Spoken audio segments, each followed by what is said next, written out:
Good evening, everyone. I'm your host tonight on Chaos 120. I'm Veteran Mountain Man. And tonight we have a panel of our usual suspects, including Scooby. Hey. Irate Prostate. Bingo. Terraston and Burnside will be here, but they are currently away from their microphones. We'll probably hear them in just a few minutes. And so, Scoob, you wanted to talk about all this craziness with Maxine Waters inciting harassment of Trump officials. Mm-hmm. Well, I was digging around on the inner tubes this morning and found this article from Breitbart. And here, I'm going to screen share this in so that everybody can see it. Here we go. And there we go. You can see here.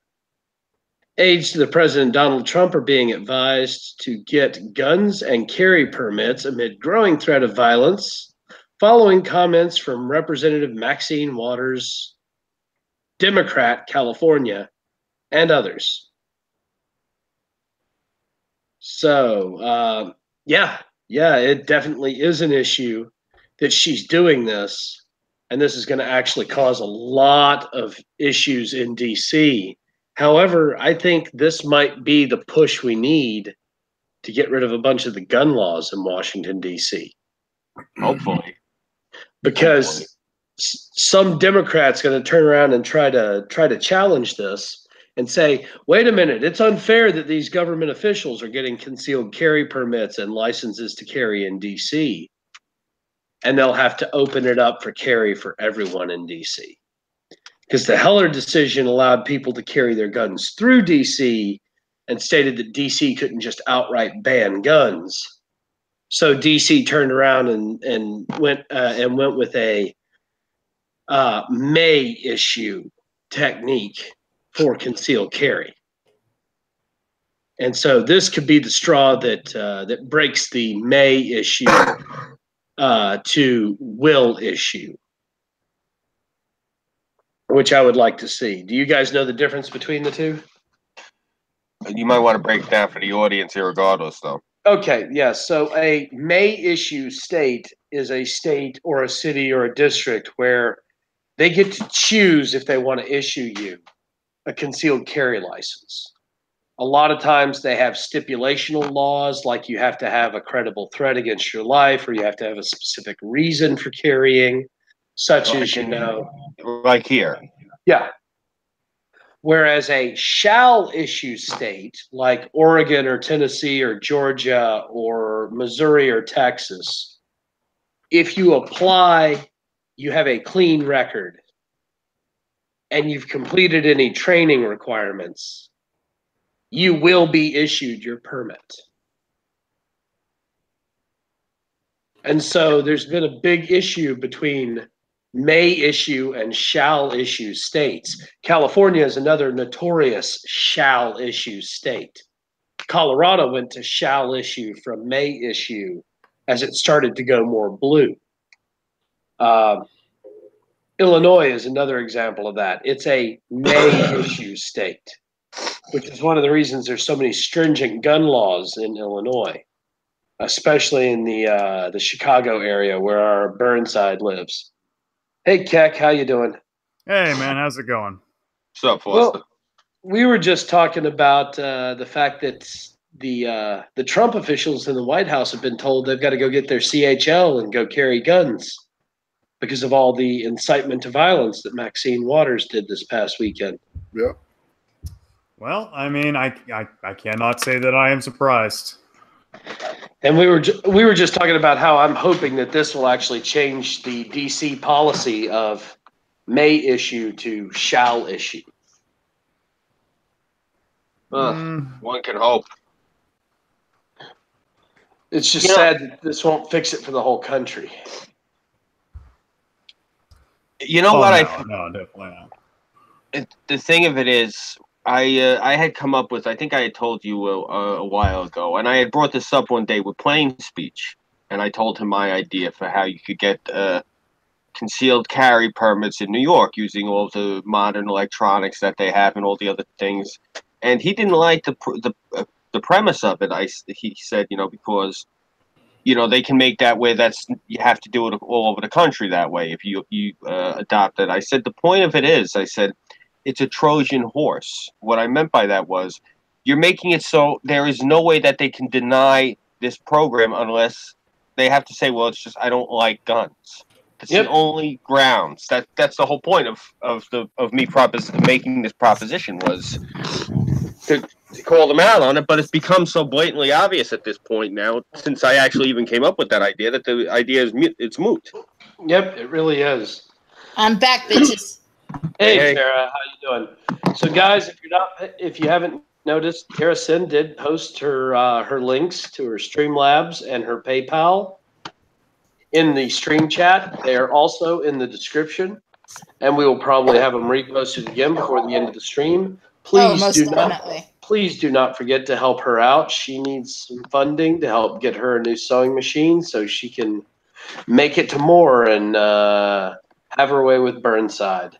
You're right, exactly. And remember, that's a good point. As fast as she gets that sewing machine, the fastest she can make Burnside those assless chaps. So definitely gotta get that money. And the alligator onesie. Yes. Yeah, I thought she was going to do the alligator onesie. That's what I thought. Well, he's going to wear the assless chaps to the rally. The onesie is throwing them back at the hotel together. But yeah, I'm hoping that this whole thing will actually change the carry laws in D.C. and maybe push us closer to a national reciprocity law for concealed carry. I would love to see that. I know we'll never get national constitutional carry. I mean, that's a pipe dream for me.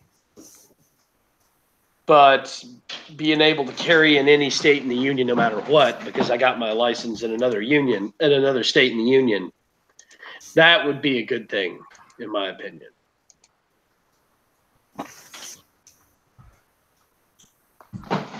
I think I actually have a solution I've been thinking about. Now, I've been thinking a lot about what we originally came up with the Patriot Act, and there were certain stipulations that went it, obviously that weren't good, but there was one thing I was thinking about. We got all these people now on social media that are blatantly saying all this shit. They're saying this, they're saying that. I mean, they're actually breaking laws and they're being obstructionist on certain things. If we would just really bootstrap and actually enforce these laws, we could easily just arrest these people, charge them with time served, and because they're felons, strip them of their voting rights and just take them out of the mix. Yeah, but that's a slippery slope, man. I mean, then they could turn around and try to do that to any of us. On what grounds? Because we have to commit treason. That's what I'm saying. You're getting them on actual crimes they're committing. I see. You're speaking of reforming it so that it can be more finite instead of so broad. Right. That's a possibility. Yeah, turn it into a pencil instead of, like a roller brush. Paintbrush. Yeah. Yeah, but then technically, man, they might try to pop me for treason for recommending that we consider, trying all congressmen for treason after their term's up. Which is why you'd have to word it carefully, and we should be held to the same accord that they're held to. So I would actually be for that. I would be for the same scrutiny. Yes, but is that technically treasonous to recommend that?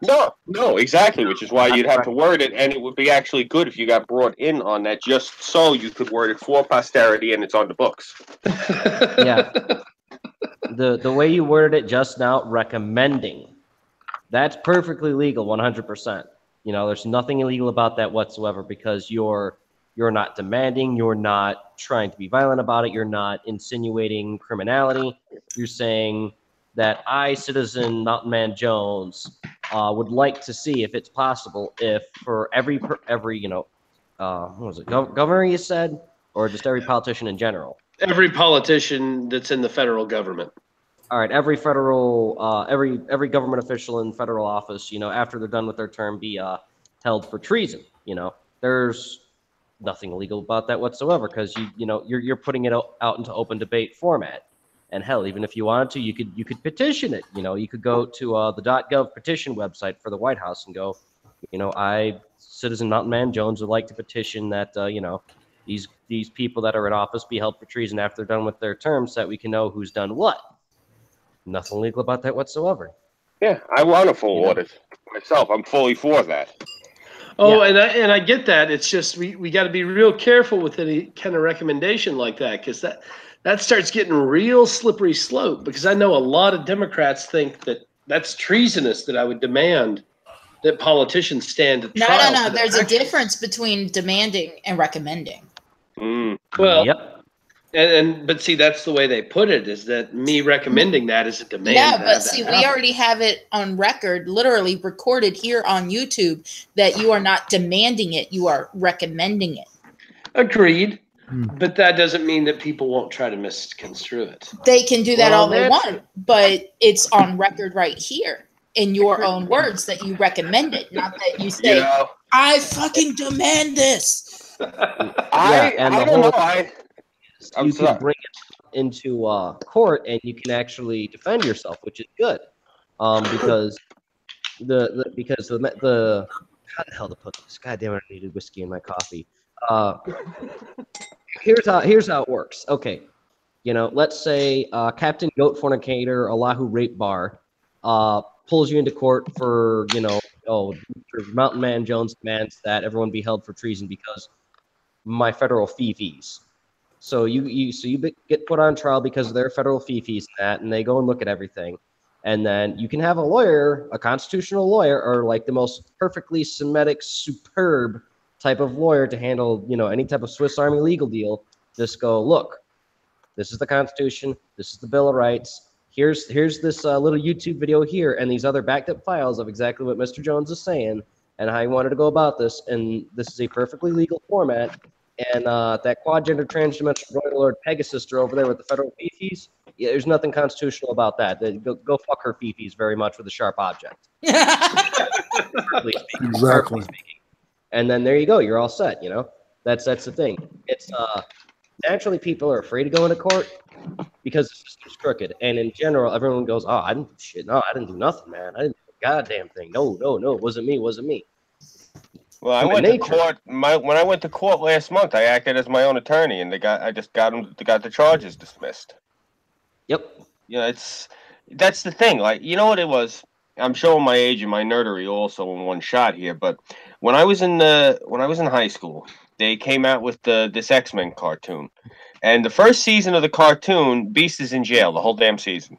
Yep. And every other episode, for some reason, they wind up in the prison. And they're like, Beast, you want us to break you out? And he's, closes his book, takes off his glasses, looks at them thoughtfully, and says, I appreciate that, but I'm eagerly anticipating my day in court. That had a very, very heavy impact on me. I am a very firm believer in our legal system. I'd like it bootstrapped the fuck into high gear, to be completely frank. Yeah, no shit. Yeah, I don't believe that we should imprison these people. Don't get me wrong, because they're all a bunch of soy boy, mealy mouth fucking snowflakes. What I think we should do is we should basically just, and I'm not saying this trying to be an asshole, but if you're sitting there, you look on one of these Antifa pages and they're breaking the law like 9 different times, and we have footage of them breaking the law, going there dressed like a Walmart ninja, attacking old people, breaking windows, knocking over trash cans, doing all this shit. You know what? Hit them with the fucking felonies, as many as you can. Take their fucking right to vote away from them and be fucking done with them. I'm sorry. If they're sitting there burning flags, screaming, fuck America, you know what? I don't really want their opinion to be thrown into the bucket anyway. I understand where you're going with that, man. And I don't disagree with you on that to a limited extent. I'm just concerned that every time you use the sword of governmental power, it can swing both ways. And so I'm always leery to want to use governmental power in any fashion. I feel you, man. I'm the same way myself. Depressingly, the problem is that these people are literally forcing a solution of one of two ways. One, we violently resolve them as they want to, and then they use the government against us, or we use the government against them to make it an even-Steven deal. And the thing is, yes, they can twist that any which way. We had that from Obama to Trump. You know, Obama was like laissez-faire, pro-communist everything, you know, whereas Trump's like, no, no, no, no. This is the rule. This is the law. We're going to fucking follow it, and you are fake news. We've had a complete... It's perfectly possible. And the thing is, you need to get the citizenry to stop violently masturbating and to actually get involved in their system so that in the off case it does happen. Like, let's say we reform the Patriot Act or the RICO laws or whatever. You know, we go in there, go into court, get it all done and that, and it gets changed around. And then 4 years later, George Soros, God forbid, becomes president for just reasons. And he goes, I'm going to install an absolute authoritarian dictatorship because I can, bitch. I'm George Soros. And then he starts trying to reverse all of that so that he can go screw us over. So what we do is, instead of just sitting there violently masturbating to, you know, whatever it is people masturbate these days, you know, horses eating grass or whatever, we, you know, people can go, mostly hey, dolphins anymore. Mostly dolphins? Rule 34, just saying. Yeah, okay, so, you know, when people, you know, we just pull people away from violently masturbating to Rule 34 and just go, you know, you can masturbate, but not right now, please, because we got George Soros, and we need your help. And, you know, if we don't get your help, then chances are you're not going to be able to violently masturbate to Rule 34 because, you know, today George Soros is coming after all the reforms. Tomorrow it's going to be Rule 34, you know? And then when they realize that, they go, oh, no, yes, we do have to do shit. Do shit the right way and the legal way so that, you know, we can put government in its proper place, which is beneath the people. Because the government is made to bow to the will of the people. I'm just asking for them to enforce the laws. If these people, they've crossed the threshold and the law has been broken, that's the whole thing. I've gotten into arguments with people on Facebook where people are like, you know, I'm going to blow your fucking head off, and nothing ever comes of it. Well, I'm just Joe Haircut, but I'm saying when you have people like, oh, I don't know, in the middle of a rally wearing a fucking pink pussy hat screaming about blowing up the White House because there has been, you know, what happens? The freaking Secret Service investigates. Well, all I'm saying is have them investigate, and if cause has been found, have them prosecuted. I really don't think that it's too much of a stretch. You know, I'm just looking at it from when we were kids. You know, Prostate, you're older than us. You remember in like the 80s when there was the big thing that they had where it was in the early 80s. It wasn't as bad of a crime if you got into an argument with somebody over the phone, and then they changed it into where it's the same as threatening somebody in person. I'm just looking. Yeah, I know what you're talking about. Yeah, man.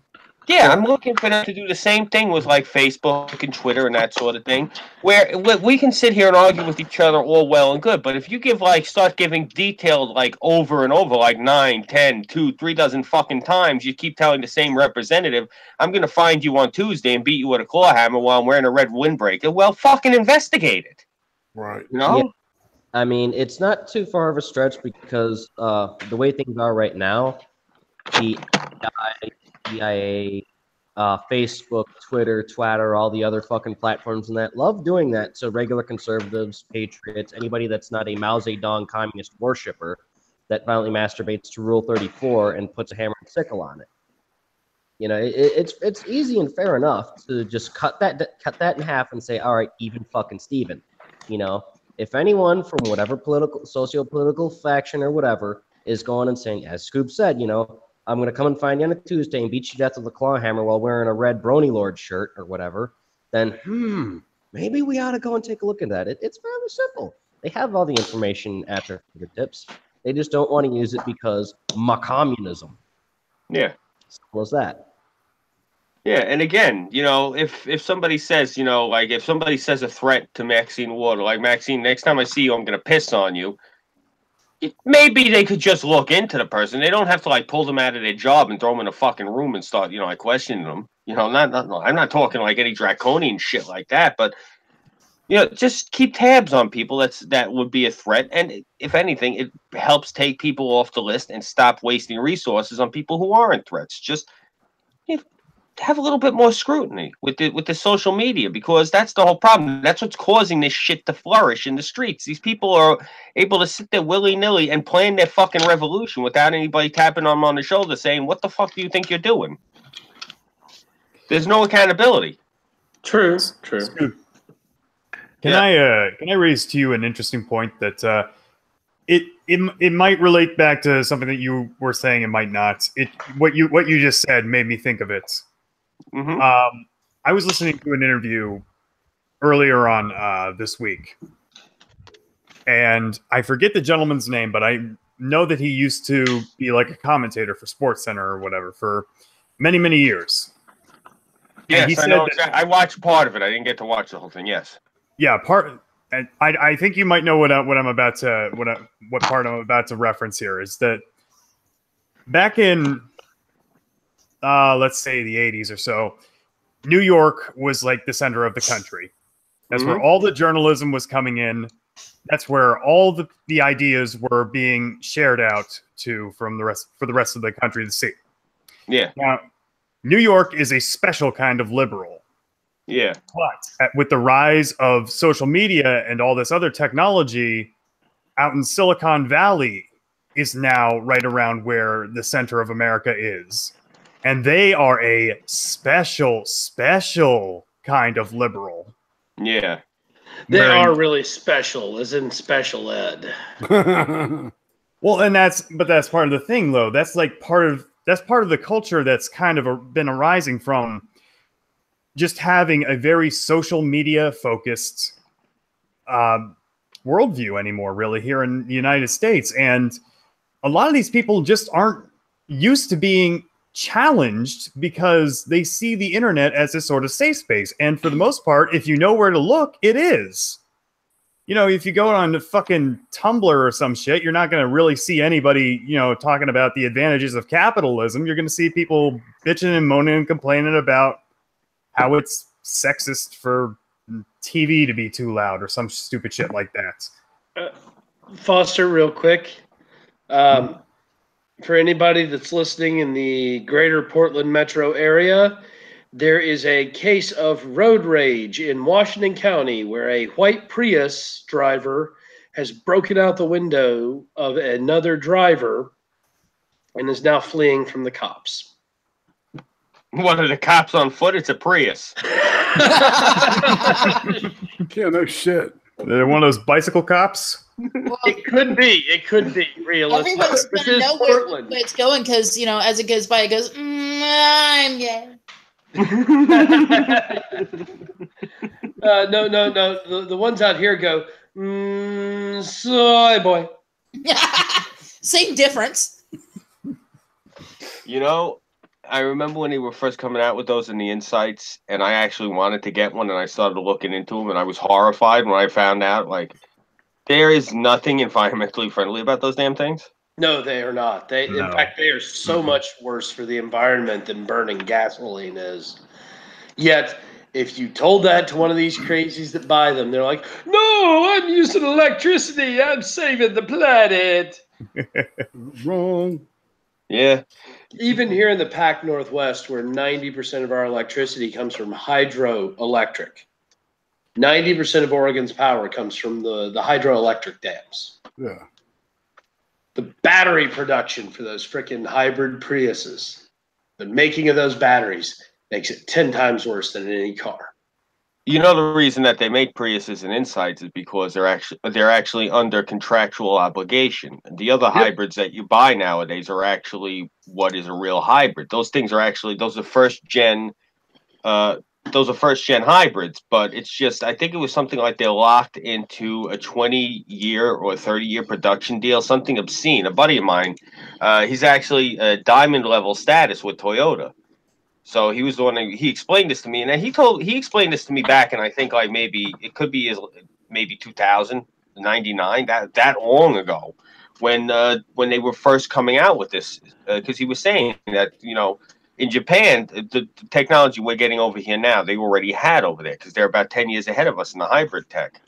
And he was saying that the technology they're getting over here now, he said, is the equivalent of going from the the oxygen machines you'll see like the older folks walking around the mall with nowadays to the iron lung. It's that much of a technological difference.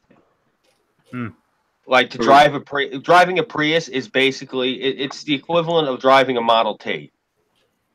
Like technologically speaking, as far as hybrids go, it's that much advanced. Like the newer ones now, like if you picked up like let's say Like a a Tesla? even a Tesla or even like one of the 2018 Toyotas, like a non-Prius, the hybrid tech in there is actually like 4th or even 5th generation. The new model Priuses are maybe 2nd generation if you're lucky. It's just an older tech. It's like they made the deal with the battery manufacturers, Right. and it was like a devil's bargain. It sounds like the government. Yeah, that's basically what it was. It's some sort of big multi-conglomerate deal. It's a whole bunch of different companies. That's why you're only getting Japanese cars. It's a Japanese government thing. It doesn't affect us at all. Well, you remember when they put out the Wonkel engine, you know, and it was that design is really a great design, man, and it just did not catch on, you know. I think that Mazda were the ones that pioneered, you know, putting it, you know, actually manufacturing it. An Evo. Yeah, and they only put it out on one model 1 year in the United States, which sucked. Which is because it was a great engine. It was very economical. Like I didn't know that was such a rare bird. The guy across the street from me has a white Evo. Bubba, if he's got a Wankel in that thing, man, yeah, it's rare. Yeah. Huh. Yeah, if it's the actual Wankel, yeah, it's a rare engine in it. The rotary. Yeah, engine. exactly. Yeah, the one where it comes down the block and here going. Yeah. It sounds like it sounds a little weird. But yeah, it's no pistons in it. Just just a turbine. Weird cams, man. Yeah, it's a very weird cam design. Yeah, very it's nice. Center mounted. It's a weird looking car. It's got a weird shape to it. Yeah, transverse engine. Right. Exactly. My brother says so. The cops are chasing a lunchbox. Pretty much. This guy across the street from me, he was the one. He came over my house. Not my house. He's across the street. It's his father's house, and he came over and. Him and the guy next door to me was a Honda mechanic, and they're across the street, and they're looking at his car, and he has I want to say it was like a 92 or a 93 Nissan Maxima, a white one, nothing to write home about. So the Honda mechanic next door is looking at the car, and so the guy across the street from me pops the hood, and the Honda mechanic nearly passes out. And he starts jumping and doing all this shit, and I'm like, what the fuck is going on? So I go over. And he's got a Skyline engine in this fucking thing, and it's all bluebirded out. Yeah, this guy was. I'm saying like the mechanics around this neighborhood are like that because you know I hate saying it. It's New York. You get a lot of shit that comes through the port. Apparently, somebody tried to bring in a Skyline, and this guy got a hold of it through customs. And since the car can't be brought in as is, he just took the drivetrain. So. Yeah, fucking the car across the street from me was great. It was a sleeper, and he was constantly coming home. I was watching. The guy's like probably about 50 years old. I'm watching him count money because he was going up to Franny Lewis Boulevard, and he was, you know, taking people because it's a sleeper. I asked him, I'm like, Chris, how much did you make this time? He's like $1,200. I'm like, okay.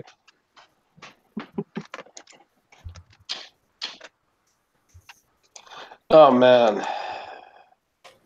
Well. Yeah, I wanted to actually, since you brought up cars, did you see what I was doing in my garage in my server earlier? No, I didn't. I wasn't paying that close attention today, man. Sorry. I've been kind of busy. SJW his car.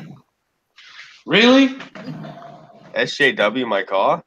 Yeah, you want the leopard print or what was that other? Oh no, that's the interior. Just because I'm going to be filming, and it's really whenever I would have anybody in the car when I used to have my Cadillac, they were like, Scooby, you're fucking the interior like angers me.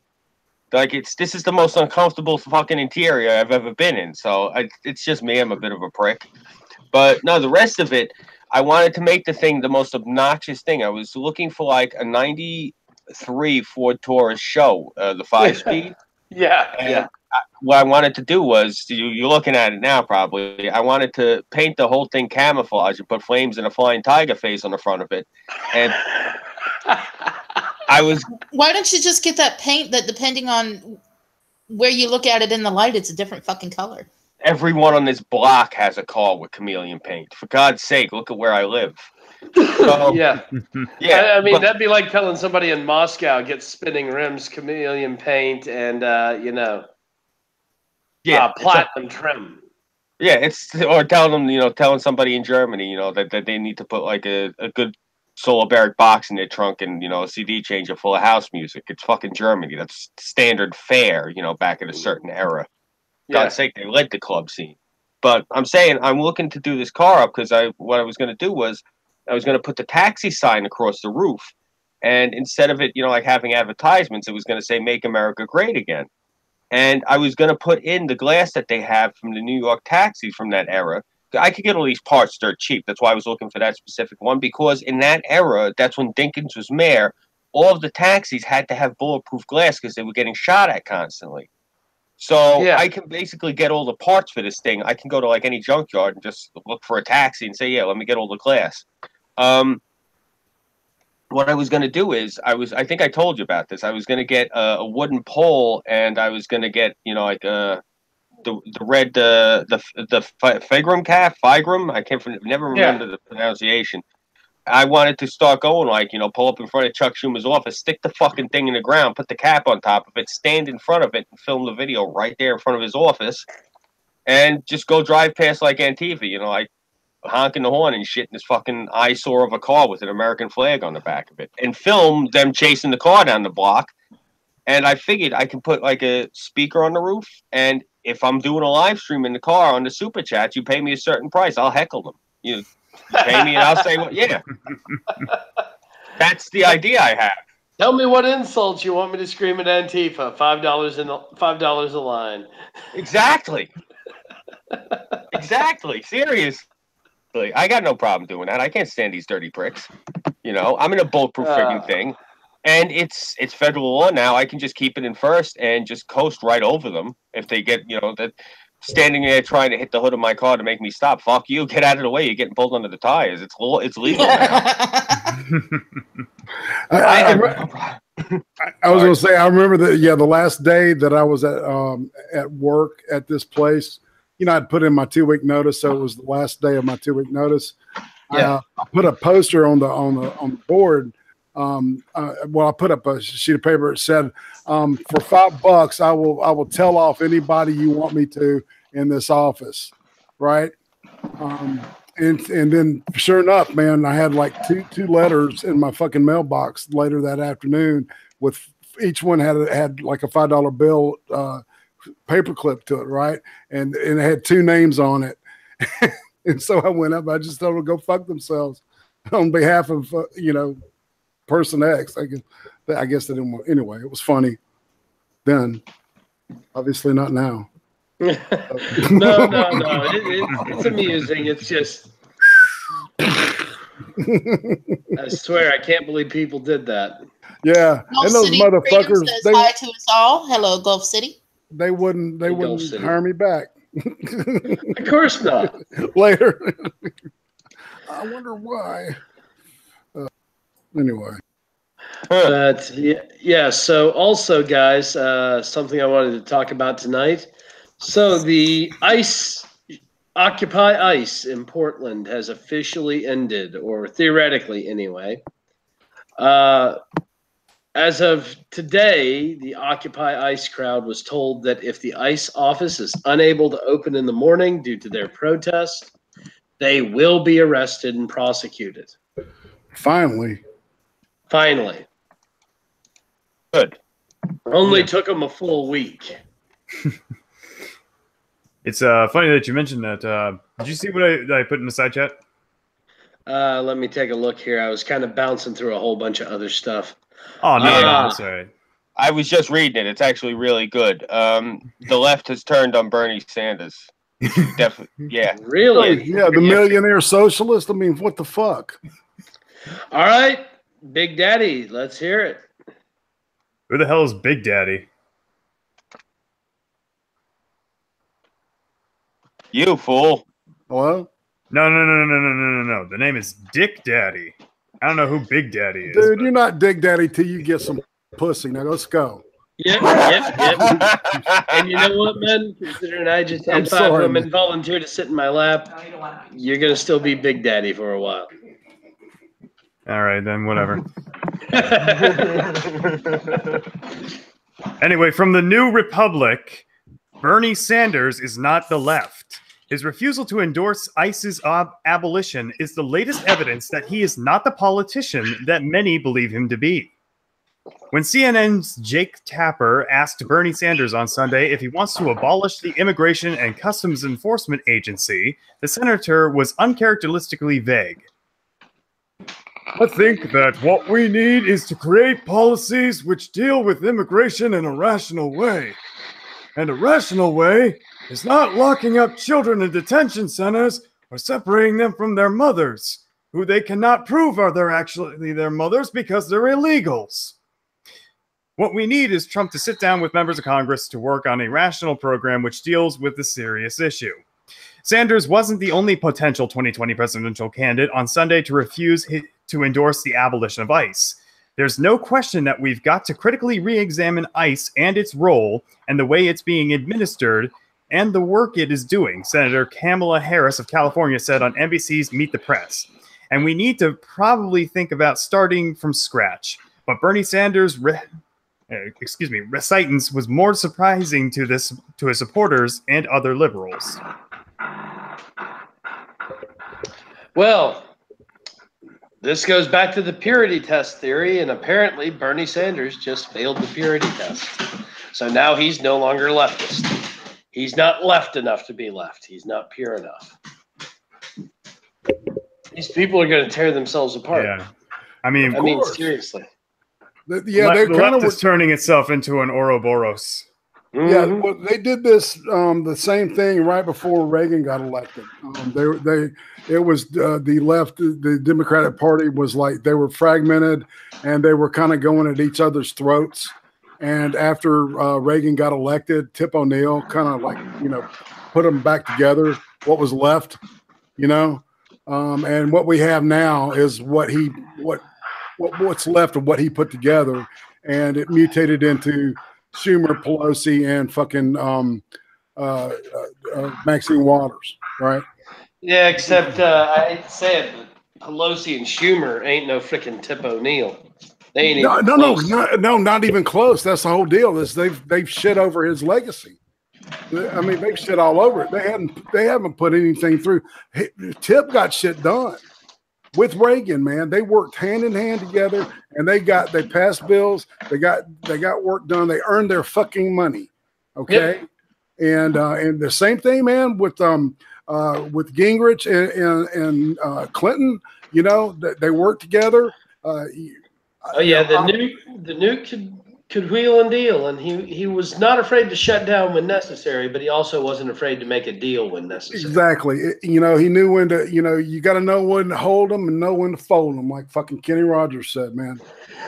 It's a wise song, man. If you listen to I know. I'm a big fan of rock. I'm not a big country fan, but anyway, that's getting us a little bit. But yeah, good old Bernie. He's not quite. I mean, I think the money is kind of like, got his head, all softening him. Yeah, on capitalism. Is. Yeah, just a little bit.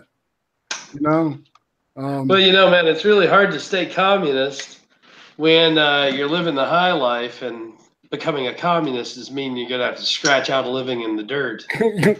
Right, man. It's like I would love to see somebody ask him why he doesn't give that fucking that lake house that he got for hush money from the DNC.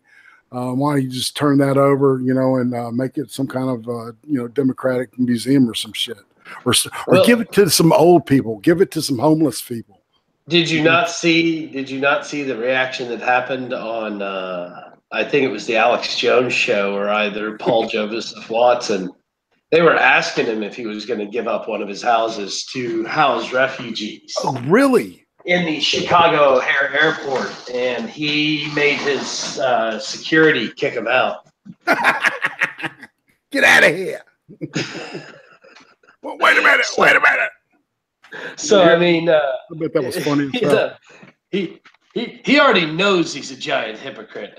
Bernie knows he's a hypocrite. Everybody who's worked with Bernie knows he's a hypocrite.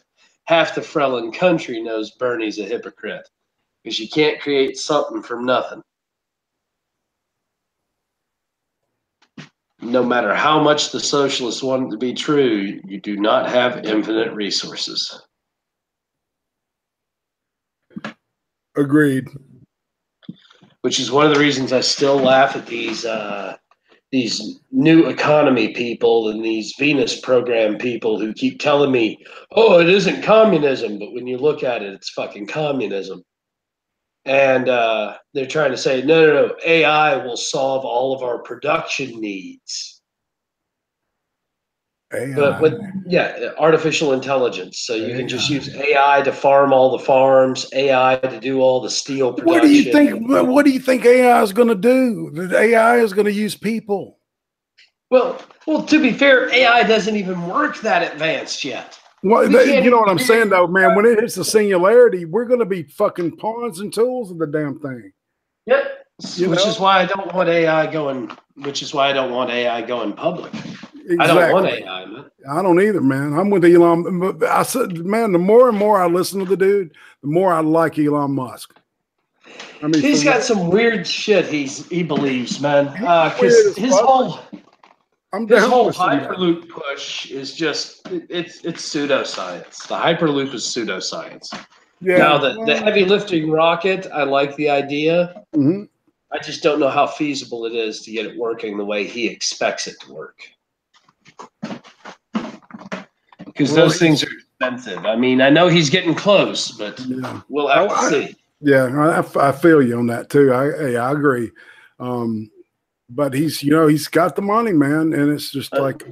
Well, I'm not saying he's not smart, and I'm not saying he doesn't have the resources to try to make it happen. I hope he does on those lifters. Yeah, I think that might make asteroid mining viable.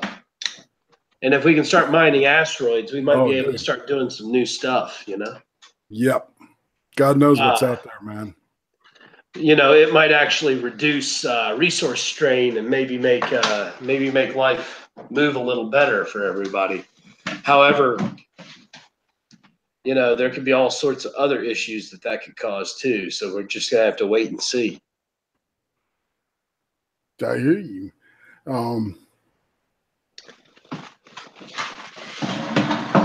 And I know that sounds kind of wishy-washy coming from me, but well, no, man. It's I think I'm not sure. I haven't really looked at the type of people he's hired, but I would assume that he's got probably some old leftover Soviet people and some old leftover NASA people. Probably overseeing some of this stuff. So some of these designs are going to look like hybrids. I mean, the rocket looks like a hybrid between, an American and a Soviet design, if you want my opinion. But it does. It does. It also looks like it's got some German influence in it as well. But the thing is just, how feasible is it at getting it doing what we expect it to do? Right. He wants the reusable resource. What the whole the shuttle was designed to be. It never was. Well, but it was theoretically it completed that task. Okay, it was a reusable. It couldn't go up on its own. But we were able to get it and have it come back, give it and come back. We only lost two. And that was miraculous if you think about the odds of these designs and shit. I mean, no, that was miraculous that we only lost two with as long as it was in service. And if we look, I was talking about scramjet and ramjet technology last week. I think if we get to that point, we may be able to launch from aircraft. Yeah. And then do it like a little slingshot thing, and then boom, they use that power to get into high orbit. that way, and then be able to use a little, that way you save on fuel and things, that type of thing. So I don't know. I'm thinking out loud. All right, guys. So the polls have closed in Utah, and Romney is back up for the Utah Senate. All right. So he was running against who? He was running against another Republican. Here, let me pull up the information. Mitt Romney triumphs in Utah Senate primary runoff. The latest, they're saying it's in the latest win for Trump-backed candidates. I don't know how much Romney is Trump-backed realistically. Romney beat back a challenge from a little-known state rep, Mike Kennedy, who emphasized his local experience in order to draw a contrast from the former GOP presidential candidate. Romney and Kennedy were competing in a runoff because neither was able to secure at least 60% of the delegates' support in the state's GOP convention earlier this year. Romney finally won it. Yeah, I miss Mike Lee, dude. He retired. Also, for those of y'all that haven't been paying attention, there was a huge Supreme Court case settled today. Anybody know which one I'm talking about? Which one, dude? So there were two big ones, but the one that I'm most concerned with is the U.S. Supreme Court's hearing on the forced speech in California. So in California, they were requiring these counseling centers for expecting mothers to advertise state-supported abortions as part of their counseling program. They were requiring that to be part of the counseling program.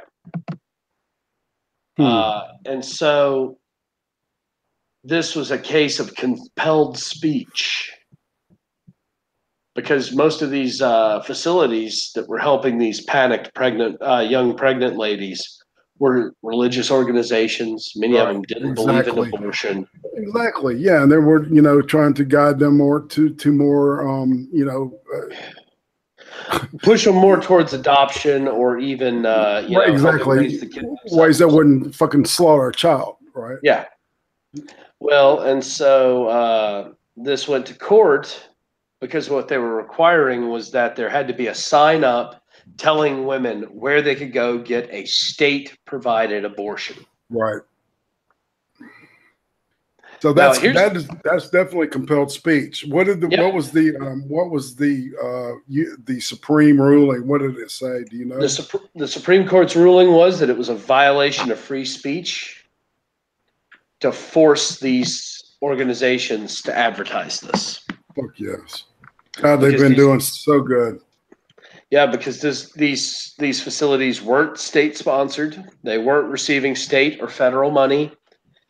And to be fair, Planned Parenthood is easily accessible and widely advertised.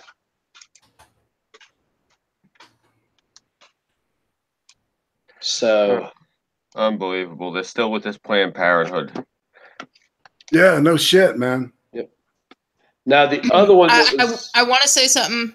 Planned Parenthood, now mind you, the ones down here are probably different from the other ones. But the ones here, they don't do abortions at their centers. They absolutely flat out tell you, no, we do not do abortions here. But they refer you to an abortion doctor.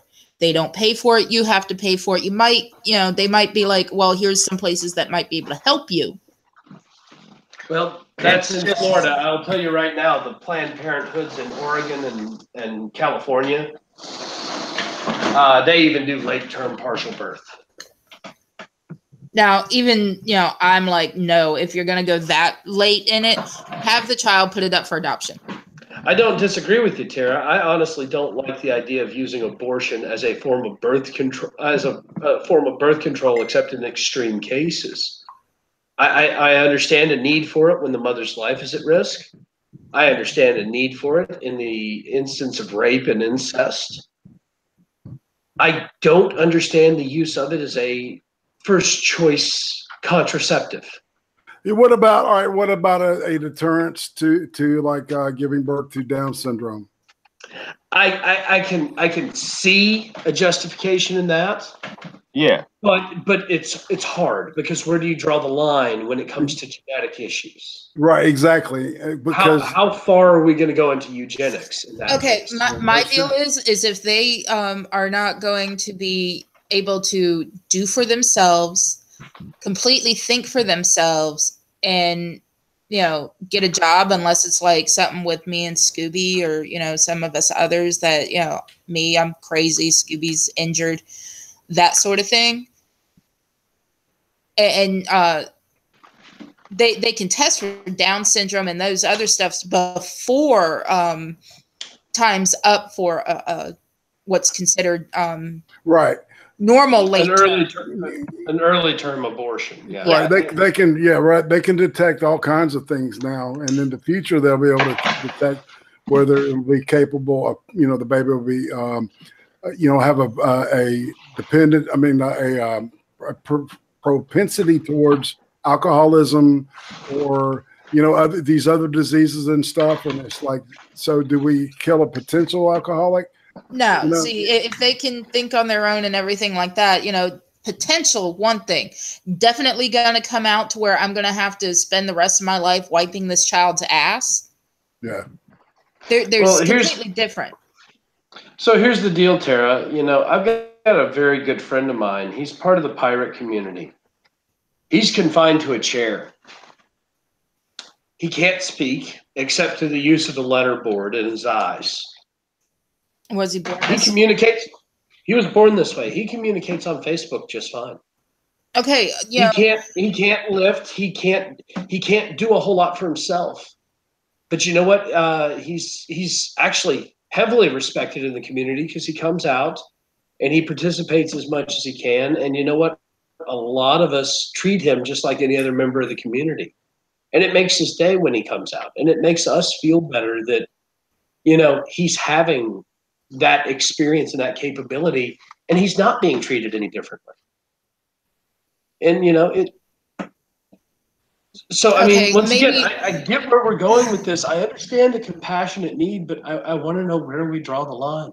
How about when we look at it from a different perspective? My thing is, I've always had a problem with Planned Parenthood just because of their history of being an Orwellian organization.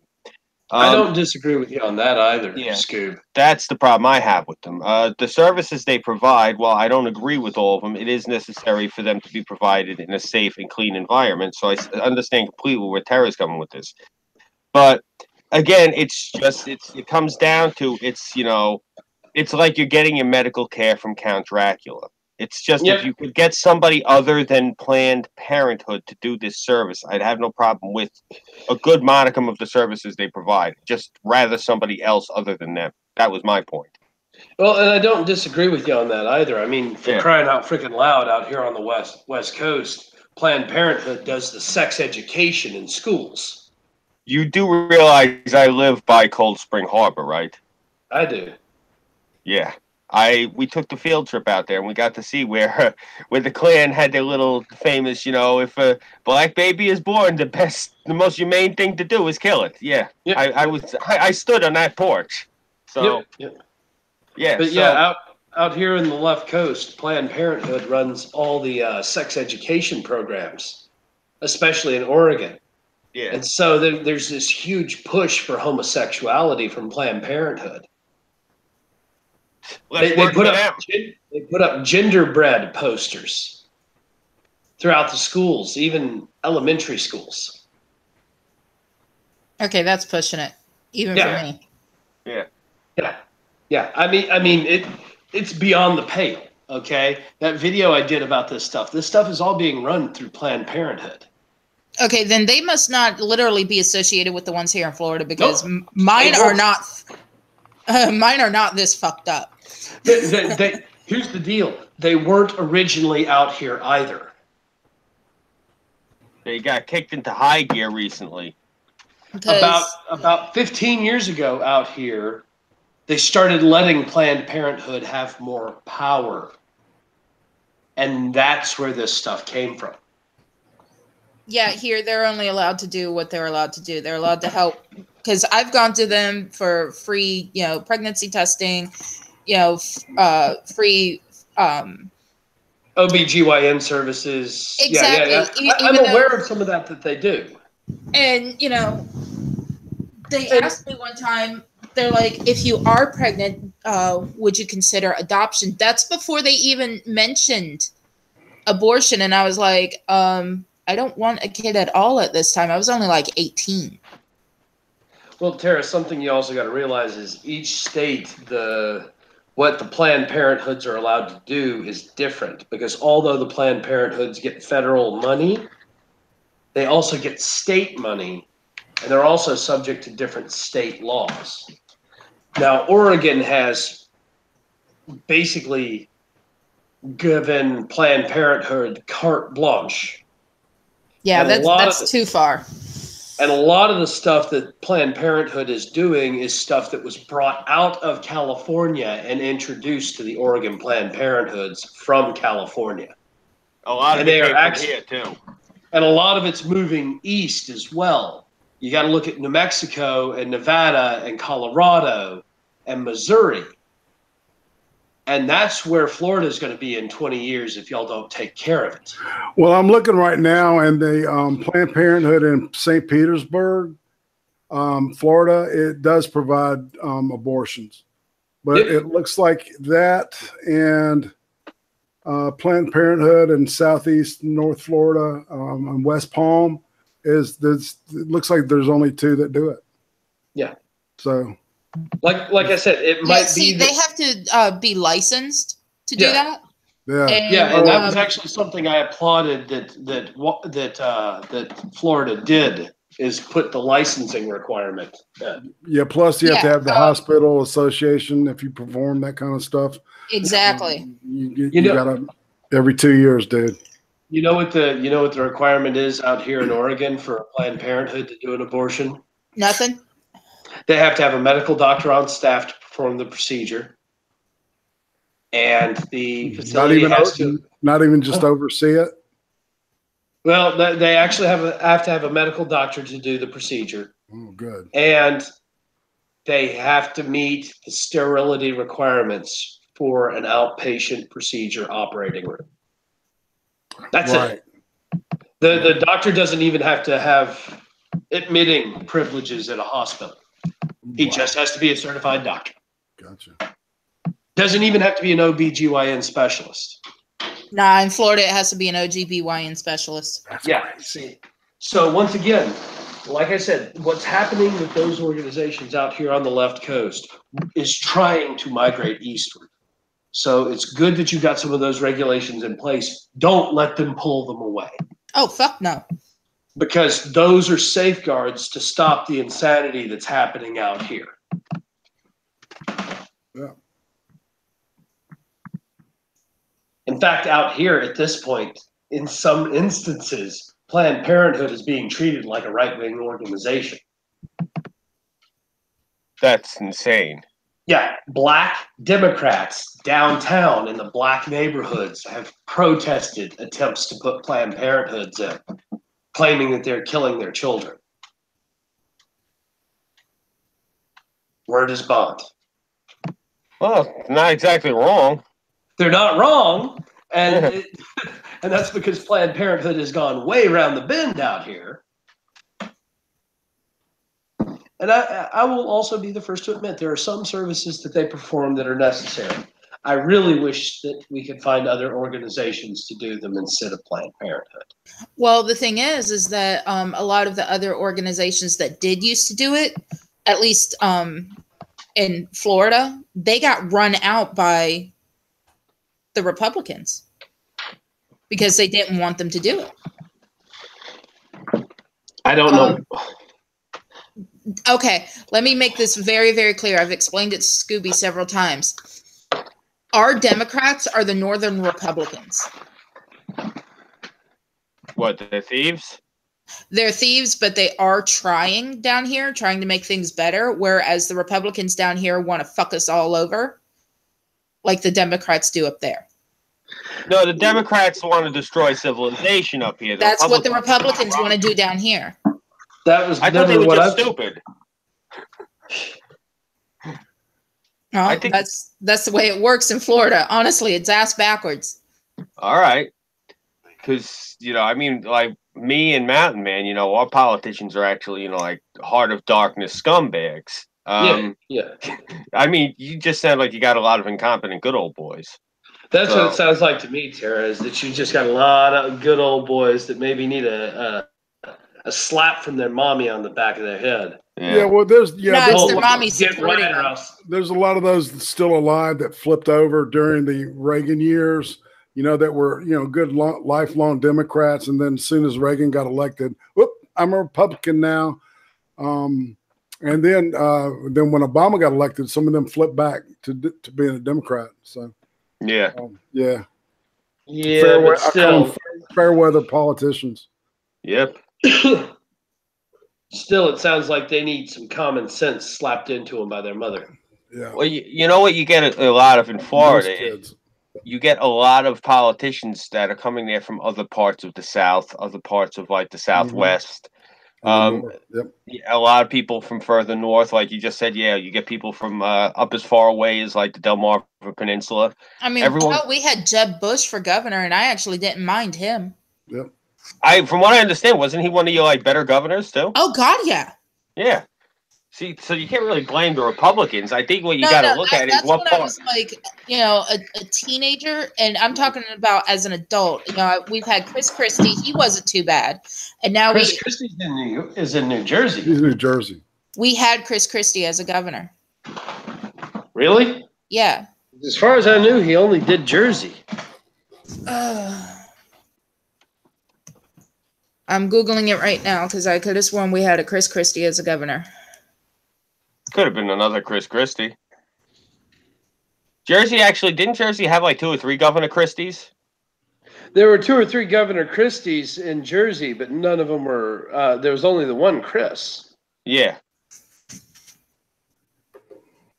Either way, though, that's part of the reason I always wanted to go down to Florida. I always said when I go down and when I get older, maybe that's when I'd foray into politics.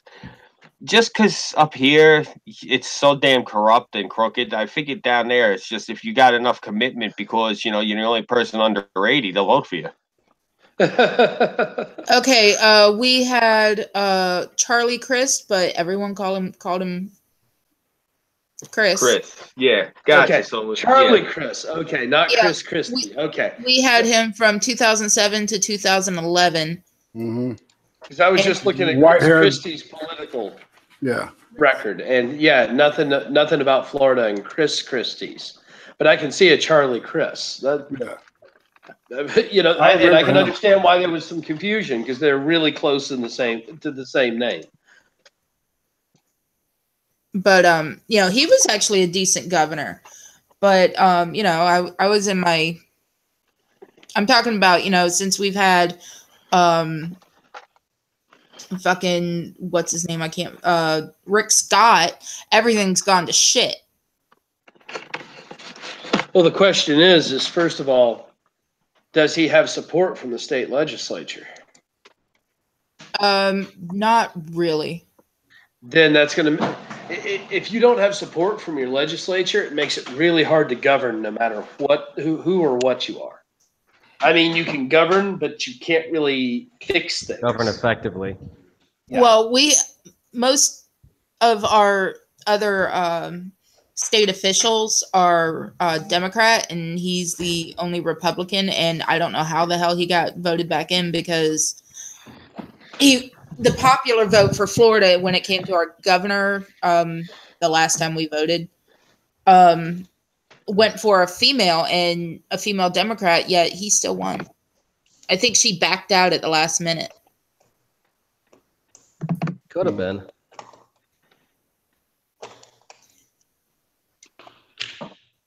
I don't know. But Scoob, I think if you definitely wanted to run for office in Florida, that'd be great. I mean, you're not a drug addict. You don't have sex with gators. Adjusting to the time zone is going to be a bitch, but I mean, you've got a pretty dumb your IQ down by about 20 Burnside points, and they'll vote for you. Burnside, Uh-huh. remember who knows how to sew and can literally sew your ass cheeks together. You know, the best part is, Woman, I can do that without a machine. I ain't worried about a damn thing. No. I can do that without a machine too. Only thing is I'm not going to use anesthesia. You know, the best part is I am missing this front tooth, and I was going to replace it with a gold one, so that might actually help me get elected down there. No. Yeah, leave the tooth out. Leave the tooth I was out. thinking about that, maybe leaving the tooth out too. All you got to do is run around with the moonshine jug. No, I'll just take a picture. Of me. I'll take a picture of me with my Stratocaster, and I'll just put up posters. Vote for Scooby with his git fiddle. Actually, my dad was telling me that when I get back to Tennessee, I need to consider running for either county commission or state legislature. Go state. Go state. Don't damn yourself to county. If you can get state, if you can get higher up, go higher up. Well, I'm considering it, but I'm not sure I want to sit in the legislative chamber or in an office reading bills and initiatives.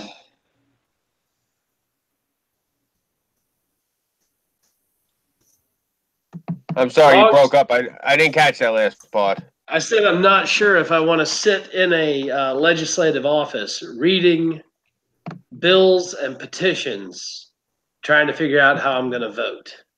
Yeah, I'd manage that. I mean, that's kind of a nightmare for me, actually. It is for most people because it's annoying. Luckily, I'm already used to doing paperwork all the time because I'm in the security field. yeah.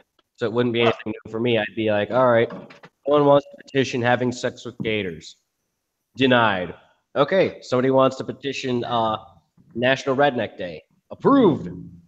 Simple as that. The only question is, will there be pigs and banjos? And what's going to be happening with the pigs? So if people like fucking gators, they might consider fucking a pig, too. That's Alabama, actually.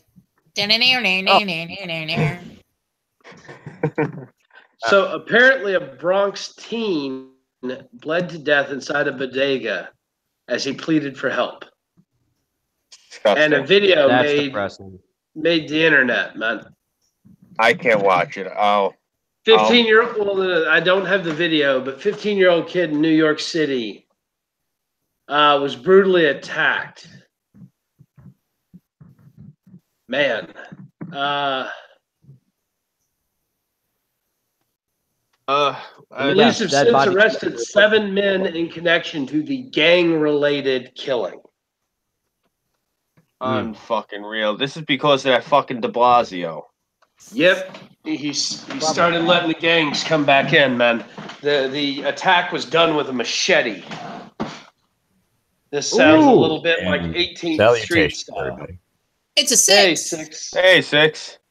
How you guys doing? Speaking of machete, Well, we're doing good. 6. How's everything with you? Well, I'm tired, but apart from that, I'm okay. oh, I'm feeling you there, man. I had to go get some coffee and shit after the supervisor left. Oh, fuck. You know, Mountain Man, this is exactly why I said I wanted to do that shit with that car I was looking to throw together, because that's one of the things. I'll go drive up in those gang neighborhoods blasting the national anthem. Let them shoot at the car. The glass is bulletproof. Yep. And I'll have cameras. In New York State, you have to face your accuser. I'll show up in a fucking orange suit, point at him and say, yeah, that's him. He's the one who did it. Fuck him. Yeah, the Trentino's gang. He was a relative of a Trentino's gang member. That's one of those gangs that's within like a 5 square block radius. You could be in like the neighboring neighborhood and not know who the hell they are. You know, there's a lot of gangs like that. Like depending what your neighborhood was. Like when my brother was a kid, he was in the Ozone Park Snipers, and that was during the time when, like, during the movie The Warriors, like that era. You had like you had the Coney Island homicides. You had the 1979. Yeah, you had all these different gangs in that era, and it hasn't changed. Look at Burnside. You got the Burnside Bums over in Chicago. Yep. Yeah, We ain't dead yet. yeah. That's the thing. A lot of these gangs have been there for years, and it's because de Blasio is, a pussy. They decided they could flex their muscle again. Yep. Well, that tends to happen with that kind of underground organized stuff. Yeah. Yeah. Comically enough, that's why the Saints have kind of gone mainstream to agree with the whole Saints Row franchise and shit. They just like us, they used to actually be a street gang back then. They weren't greasers like us, but basically same everything. A bunch of dudes running around in purple, beating the shit out of people with baseball bats and pipes. We got the Guardian Angels here in New York, and what it's a counter gang. I remember them. Yeah. Yeah, they're still around. You'd see angels every once in a while. You'd see a whole group of them on the subway, and God forbid, because they worked with the police. Like they'd stand there, they'd answer their questions, they'd give them their ID and everything. They'd go downtown with them because that's how they were. And they were the gang equivalent to like white hat fucking hackers. Yeah. So they're great people. Sliwa, what was his name? Curtis Sliwa. Yeah. Oh my God, that's a name I haven't heard in over 20 years. Yeah, and his wife, I can't remember her name, but she was very pretty. I remember watching him speak when he was in the wheelchair. I've seen him a bunch of times in Manhattan. I just happened to be going past when he would be giving a press conference. I was a teenager, so I'd stand there. That's like the same thing. I think it might actually have been the time I snuck in to see Mandela. He just happened to be in Midtown also giving a speech the same day. So it may not. Now I'm sure people are going to look to see, and if it's in the same week and I'm off, well, that means I went twice in the same week. People, it's fucking 30 years ago. Cut me slack. It's not like I only live like 30 miles away. It's not like I'm going to go there more than once in a week. Right.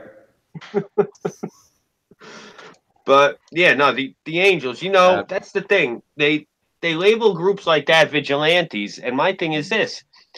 If you're a concerned citizen, you got the experience, you got the expertise, and you are willing to do all of this shit, I have no problem with community volunteers. I'd rather they be organized like that. I'd rather that they be held to accountability.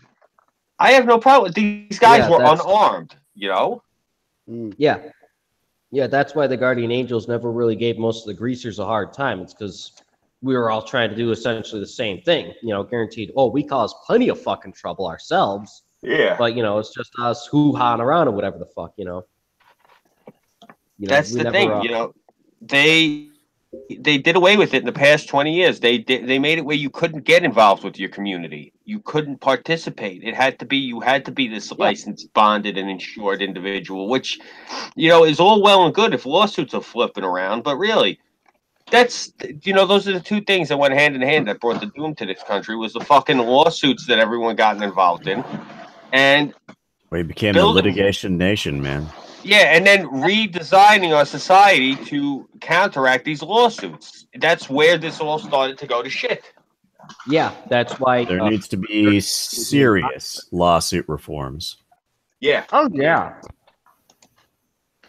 You guys talking serious tort reform there? Yeah. Well, glad to see y'all finally come around to my side. I was always on your side. It's just like certain things you have a certain view on and I have a certain view on. Like my thing, like I was saying before, I would love for them to just start bootstrapping it up a little bit. And like, hey, you little shit, you kept saying you're going to blow up this building. You said it 9 times in the past 2 days. Guess what? You're coming downtown. Bring all your shit. We got about 3 days worth of questions for you. Mm-hmm. Seriously. Like to me, that's not an invasion. Yeah. We just got different angles or we're different shades of radical.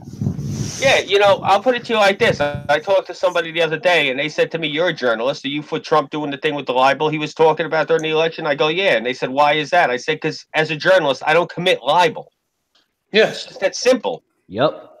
I make sure not to. I make sure my byline is correct. And there have been times where people have asked me, Scoob, you got to cover this. You got to do that. And even Burnside sent me something a few months ago, and I told him, I said, I can't write about this. I have too heavy of a bias. I cannot be objective. You will recuse yourself. I did. I've done that before. You recuse yourself from a story if it's too close to home because you cannot be fair and objective. Do they still end like you know, end it with 30, the number 30? And what with 30? Like if you're writing an article, I don't know, back when I was doing the newspaper stuff, you know, in school and shit, you would end your story with 30, and that was like some old school. It was some traditional thing that had been passed down, and it was a thing, like, you know. Unfortunately, the paper I worked for was one of the newer papers. Where like I didn't even work as a normal columnist. I worked in part 2 of this paper. What part 2 was, it's because it's very modern, very trendy, it's very liberal. So you, instead of being at a 4th grade reading level, you'll get words in there like obtuse. You'll get words in there, you know, like, you know, it's much more verbose, the section that they had me working in. And I was doing club reviews and that sort of thing. I actually, like, because I originally had been going to school for magazine format to write in that style, because I'm sure you're aware that there's 2 different styles. There's newspaper and there's magazine. Newspaper, you cannot go above a 4th grade reading level. Magazine, they prefer you keep it above the 4th grade reading level. So the newspaper I was working at the time, their part 2 section is literally a newspaper written in magazine format. It's where they have all of their art reviews, all of their club reviews. This is where they tell you where the best restaurants are, what movie to go see, what play is in. There's a fucking Blue Man Group. They'll have like a 10-page interview with them. It's all the shit you would expect in a modern New York paper. Because the newspaper like Prostate was talking about, that era, unfortunately, that fucking sailed with Koch. Yeah. Yeah. Yeah, it doesn't surprise me. I mean, we still have papers like that, but they're overshadowed now by these bigger conglomerate papers. If you live on Long Island, to give you an idea, the biggest newspaper out here is Newsday. You get Newsday on Sunday, it's like the fucking Bible. It's enormous. And it's the reason it's so enormous is because this is like their baby. It's got all these articles in it. It's got all these interviews. It's got recipes. It's almost like getting a copy of Redbook once a week. Oh, cool. Yeah. Oh, yeah. The Sunday paper out here, it's ridiculous. You know what? Remind me this Sunday coming. I'll make it a point to go snag a copy just to show you guys next Monday. Oh, does your paper have all those annoying perfume inserts? We get perfume inserts. Sometimes there'll be free samples of coffee. Sometimes there'll be like free samples of everything. You name. Got you. Yes. Yeah, we get coupons. We get coupons. We get also coupons. Yeah, no, I could definitely use coupons, man. I mean, I only got ones for fucking 50 cents off or some weird shit I got to sign up online for. You know, that's actually a word that we pronounce properly up here. Coupons. We pronounce it the way that we pronounce it. Like, yeah, I'm saying that's one of the rare words New Yorkers do not mispronounce. Do you have any? I just mispronounce it to be an asshole. What's up? I say I just mispronounce it to be an asshole. Fair enough. Yeah. Yes, that's just not. I am like not. You know what? I'm looking up the 30 thing, and it is it's dead. Nobody does it. I'm not seeing anything talking about it. The thing that annoys me about newspapers is like I get a lot of them at work over here. I'll zip through them here and there, and none of these fuckers know how to use an F7 button. I'm finding typos and ands in there twice and all sorts of bullshit, and I just fucking pick it up and I use it for a paper plate whenever I'm eating because that's all they're good for. They're fucking F7, bro. I do everything by hand. I've never used any of the F buttons. I do everything by hand. I don't try. Yeah, because by the time that, remember, I was already working at the newspaper by 2004. So at that point, I already learned everything.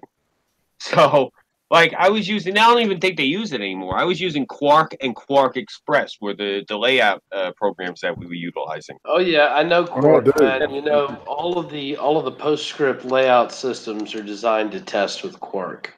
Yeah. It's still in use. Okay, because it was on its. I thought it was on its. They were saying it was on its way out when we were using it. This is like I think 2002 at the time. Yeah, it's still in use in some smaller shops and some nonprofits and things like that, where they've held the licenses for a long time. And so it's still in use out there. It's just not the preferred one anymore. They're using I think they're using InDesign now. yeah, or they're like using the- InDesign, which if you can use Quark, you can use InDesign. InDesign is so much easier to use. Really? Oh, Okay. God, yeah. They used to InDesign's call- great for illustration. Okay, I got to look at that then, because that was the thing. You got to realize part of the reason that I've been stuck in the limbo that I've been in is because all of the software and the hardware to do what I needed to do 10 years ago was astronomical. And only in the past couple of years has things been getting more affordable. So, Oh yeah, I feel you. That's why I've got the Creative Cloud thing for the time being, and I've got it at a student discount. Because if I couldn't get the student discount, I wouldn't even fucking bother with it. I'd be sitting there just dealing with the fucking dinosaur ass CS3 or CS6 copies that I'd be getting off of eBay or some bootlegger or some shit. Because yeah, it's software is a motherfucker to get a hold of, especially now that everyone wants digital this and all sorts of bullshit that with the fucking cloud system and the backup system and all the other sodomite systems and shit. It's like, dude, just can I get a fucking disc? No. You can pay astronomically for a digital copy. Why? Hey, Scoob. yeah. If you don't want to pay for InDesign, you can take a look at Scribus, which is an open source alternative to InDesign. Could you send it to me in the DMs? Sure. Cool. Give me a second. Yeah, I'm bringing it up right now. Hey, Burnside, I have a Cool. question. Yeah, what's up? You seem very, very obsessed with violent masturbation. Is that because you live with a sodomite and you can't violently masturbate? I can't fucking do anything. Look, Rule- bro, just general rule of thumb. I can't do fucking anything. When I get up in the morning, I gotta go and move the flag out of the way, and I gotta look to the left. I gotta look to the right, and that's so I can check to make sure both doors are closed. Then I go to the bathroom and take a leak. Bro, I'm gonna put it to you like this as best as I can. My Mormon roommate tried doing all that shit. You can't do this, you can't do that, can't do this, can't do that. Till one day he woke up and I was getting a Hummer while smoking a joint, and he moved out. Oh, that's not that he forces me to not do things. It's that I don't want to wind up, him just opening the door one day and I'm sitting there scratching my balls or something. And he's just like, ooh, and I'm just like, you open that mouth, a sharp object's going in there. It's more so a precautionary thing instead of well, I had these rules because I'm a sodomite. It's just no, I'm just grumpy because I'm avoiding awkward situations. I mean, I look to the left, I know Nightcraw's not going to walk in on nothing. Most dumb thing that's happened is he's like gotten plasters, been like, wake up, come on, we're gonna do things, and like fucking body slam out of my air mattress and shit. That's about the worst that's happened. All right. D20 guy's got bad timing, and it's just I don't need him running into me doing weird shit in general. So yeah. Well, you could just It's not So weird you- shit for you to want to have time alone and masturbate. or just go into the bathroom instead of skinning your dick in the living room. There's a thought. That's the thing. That's we've got one bathroom and the walls are thin. So I'll put it to you this way: we can hear that dude thumping in the fucking morning, regardless of if he's in the bathroom or if he's in his own room. If we can hear his ass thumping, hear me thumping. Oh yeah, they're gonna hear me thumping. They're gonna hear me going, "Push Rhoda." Yeah, rather not. Well, look, it's better that they hear you than they walk past you while you're in the middle of the living room. Is my point. If anything, they could just sit there and put it out of their mind. Yeah, it's the lesser of the two, but I'd rather avoid the whole clusterfuck as is because it's just immeasurably agitating. Oh, whatever. Just take cold showers then. So the Death upside, Hyrukin's asking, Shower whatever stuff. happened to knocking? Why doesn't anybody knock anymore? You know, that's a good question. I mean, the The good thing is bands are rocking, don't come a knocking. Yeah, yeah. See, Naturally. I have a strict rule at pirate events that people don't enter my tent without announcing themselves. It's the old school equivalent of a knock. Right. Yeah. Yeah, Oh, the yeah. trumpet outside your Yes. tent. They have to blow Yeah. the trumpet, but they have to wait 10 minutes for a Yep. response. Oh, when I was at an SEA event as I was like 13, 12, and I was sound the fuck asleep, and the town crier comes along to wake people up, and he literally opens up my tent to yell at me, and I kicked him in the fucking face. Yep, because he shouldn't have opened your tent. Dumbass. It's completely okay to yell as you walk past the tent, but do not open until you've been given permission. Smack on the tent, fine, dandy. Tell my daddy to wake me up, but you do not stick your head into a 13-year-old's tent and not expect to get your fucking nose broken by her foot. You don't Yep. stick your head in a 13-year-old's tent, period. No shit. Yeah. Not unless if you're the an parent. adult. Yeah. You know, it's funny. When I was in Scouts, my two Scoutmasters, one of them was, they were both Marines. One was Korea, one was Vietnam. And they'd have revelry at sunrise. You know, we'd have it 6 a.m. And if you didn't get up, what they would do is the Scouts would come and they'd remove your tent and they'd stand over you with the pots. And I'll never forget it. My Scoutmaster's name was Mr. Bosworth, and Mr. Bos would stand over you, and he'd have the two pots in his hands, and he'd bang them together. That's how you woke up. He'd stand there, clang, clang, clang, clang, clang, as long as it took for you to get out of bed. Good morning. And if you were the one that needed to get that they needed to use the pots on you, guess who was on kindling detail? Yep. You. Yeah. Oh yeah, Nice. so you want breakfast. Okay. We need about 3 cords, so get to stepping. Yeah, my daddy flat out told the guy, he's like, "You're lucky she didn't skewer you with her sword." Because I was sleeping with a sword next to me. Yep. Well, at the SCA events, that's perfectly common. I mean, shoot, Tara. I had a flintlock pistol and a boarding axe sitting next to me at the pirate events while I was sleeping. Because I took my belt off and sat it right next to my sleeping bag and climbed in my bag. Crocodile gets skewered by my little girl. Yep. You're breaking up, Burnside. Romfi. It just makes me sad that there's no more Boy Scouts. Yeah. I wonder what's going to happen. I don't get that either. You know, they're letting girls into the Boy Scouts. Well, there's fucking Girl Scouts. Yeah. They want to get rid of the Girl Scouts because it's sexist. No, it's not. Boy Scouts was sexist originally. That's why Girl Scouts was created. Well, now it's the reverse. Oh, fuck a duck. This is why I keep telling you, why are you on the left? They're crazy, Tara. You're not crazy. Seriously, you should be a centrist like me. It's much easier. I actually am crazy. I have homicidal thoughts 24/7. You and me both, but then again, I have an excuse. Look at where I live. And look at where I live.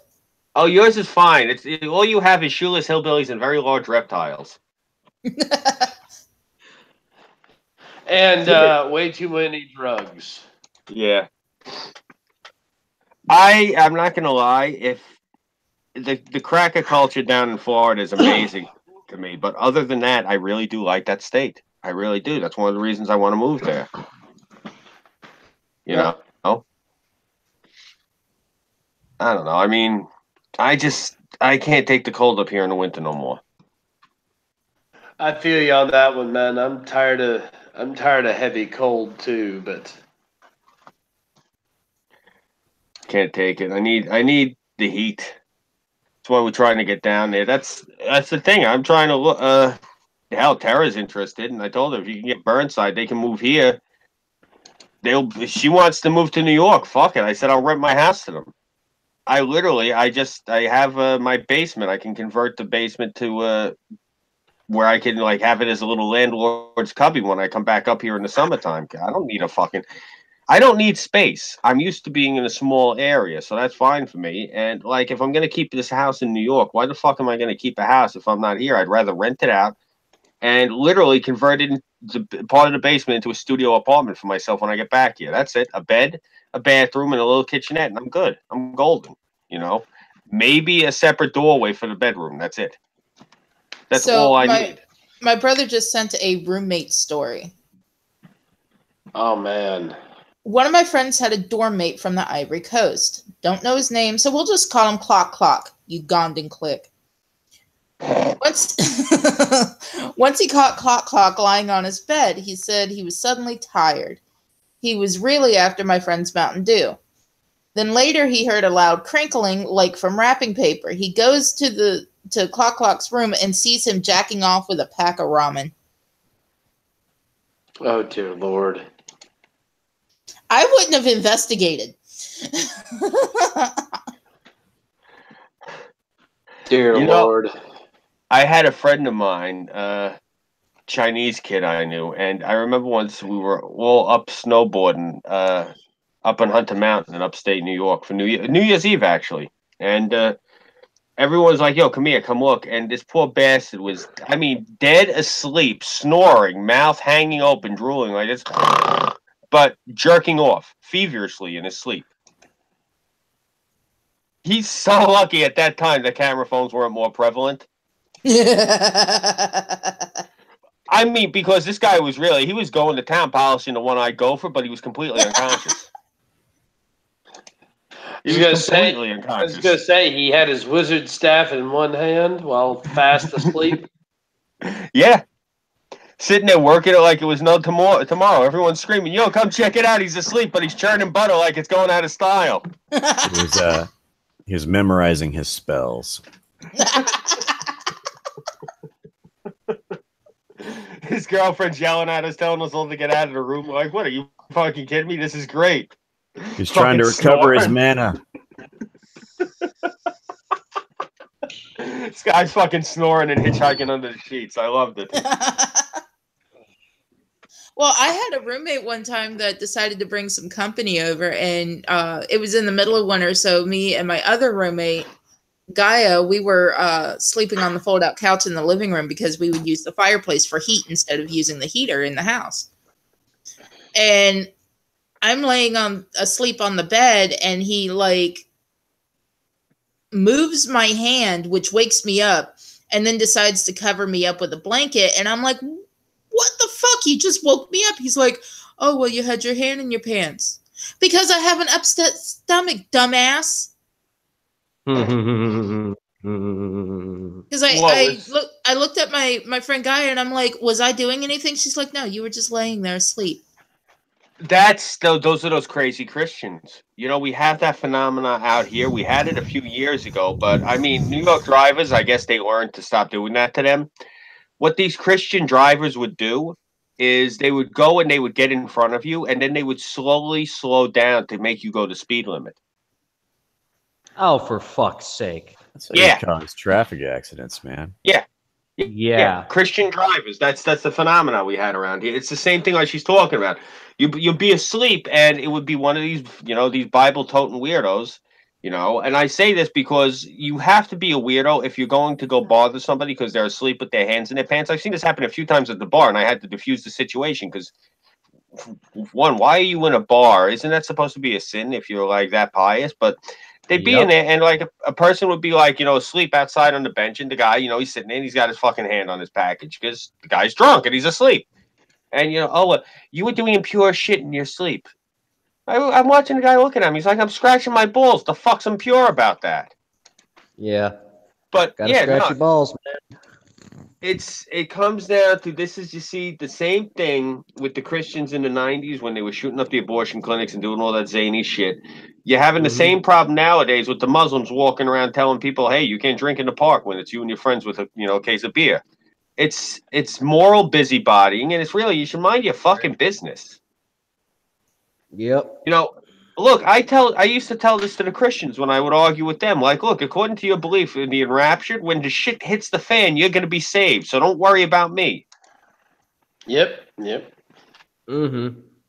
Yeah, I'm it's still laughing at the control whole rapture freakism, thing. authoritarianism. It's Well, this is also the same roommate that I kicked his ass for cursing my dead father.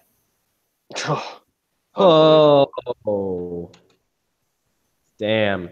Yeah, that's a he big woke- no-no. He woke me up at fucking 5 o'clock in the morning to talk about the fucking electric bill. I'd only had an hour's sleep, and he called me a little girl. And I looked at him, and I'm like, first of all, you're not my mother. Second, you're not my stepdad because you're not married to my mother. And third, you're not my birth father because you're not 6 feet under, so don't call me little girl. And he's like, I don't give a fuck about your fucking dead dad. And that's apparently when I performed a bad kung fu movie.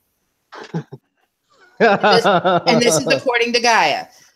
I used her head for a springboard, landed on the middle rod of the bed, jumped down. On my way down, I clawed the guy's chest. He pushed me back and put me into a perfect position for a roundhouse kick. If Gaia hadn't gotten in the way, I would have knocked him the fuck into the fireplace. With the fire going, by the way. And my tarantulas would have fallen down on top of him. And Ambrosia was very aggressive at that time. So she would have bitten the shit out of him. She did not like men. Believe it or not, what you did in my father's culture, that's perfectly justifiable and is expected. What he did, the term for that is Gita Morta. And what Gita Morta means is curse the dead. It is one of the worst insults you can say in polite company. You don't say it. It's one of those things you say it like somebody's going to punch you. So yeah, you don't curse the dead down here either. Yeah. That's don't speak ill of the dead. Yes, that's very bad. Yeah, that's how you summon the Dragaur. Yeah, and you don't want to summon the Dragaur. The what? Long story. It's this old Norse thing. Long story short, it's basically, think of a very pissed off old spirit that possesses a dead body, rises it up, gives it Superman powers, and essentially will go and brutally murder or torture the person who's cursed them or brought their demise. That's why in the old country, in that after you'd kill someone, you had a respectful burial, and even if they were your enemy, or at least you respected them as they died, and then you'd take their axe or their sword and then you'd break it. That way they could not come back and get revenge or get even for you or your family member or anybody in your war party cursing them. Interesting. Yeah. Yeah, it's like undead in Viking mythology. Yeah, on steroids. Yeah. Like that's why half the reason, like after like some random asshole would die, they put nails through like their jaw, their feet, their hands, because like, okay, we know everyone's gonna curse this motherfucker because he was the town prick. We don't need this dude coming back as a Dragaur because he's gonna fucking gut us all and do God alone knows what, because they were real evil motherfuckers,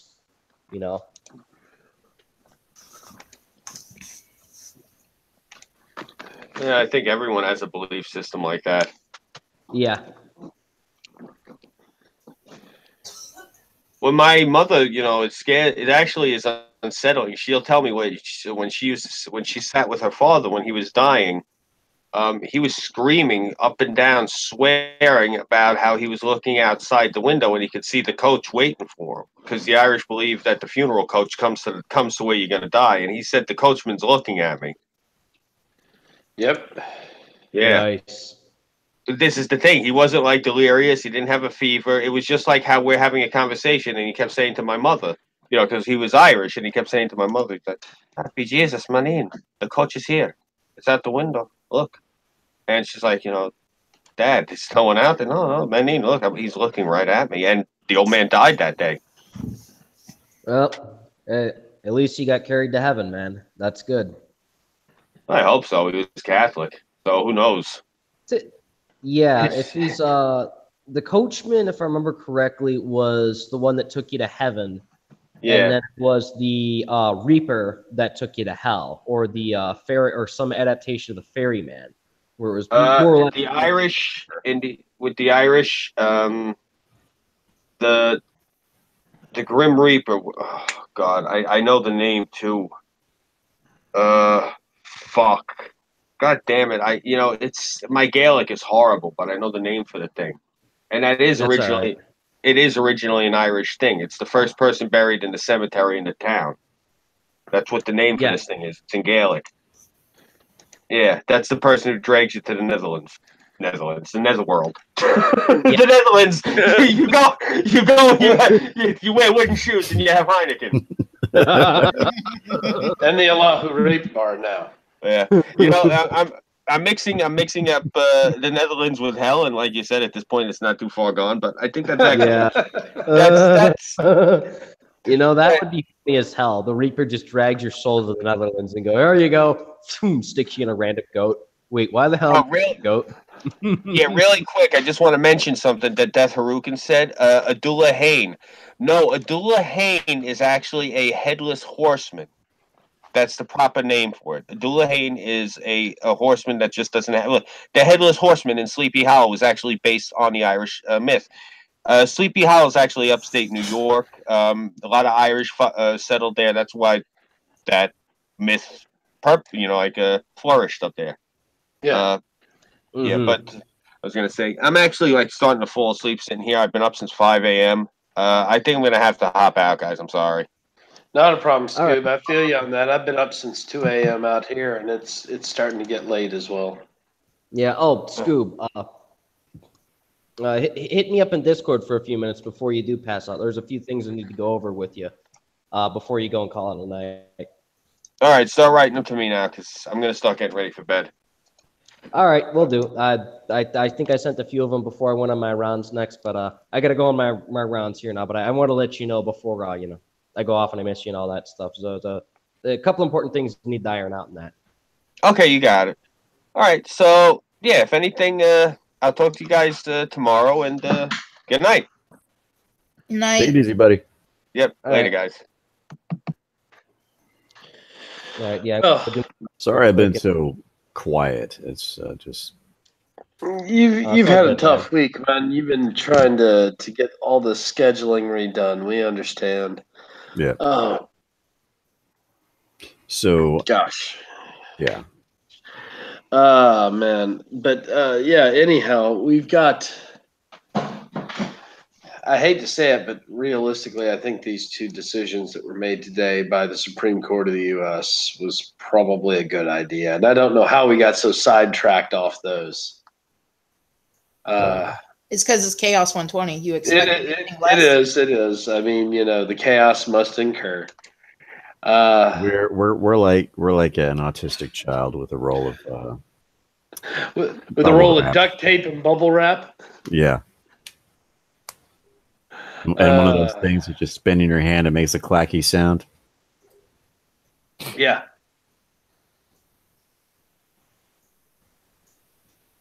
Also, apparently, oh wait, no, that was not new news. That's already been covered before.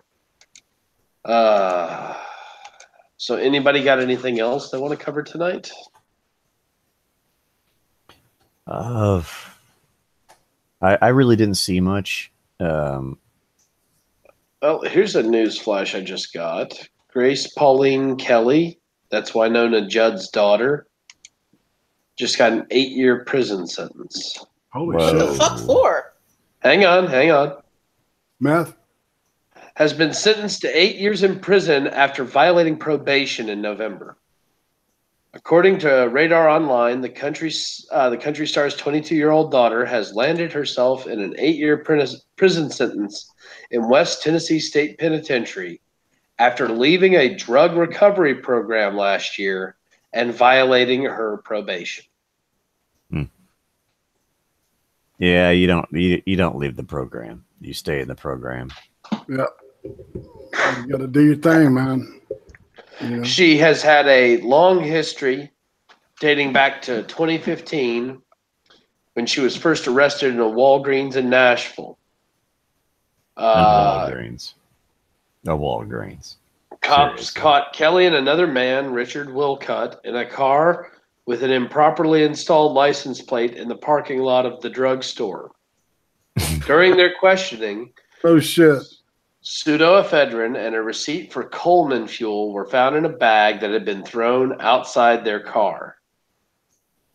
As the items are ingredients typically used to cook meth, both Wilcott and Kelly were arrested on charges of meth manufacturing promotion. Holy shit. That's some. I mean, that's some loose. I don't know, man. That's some loose interpretation there, No but shit.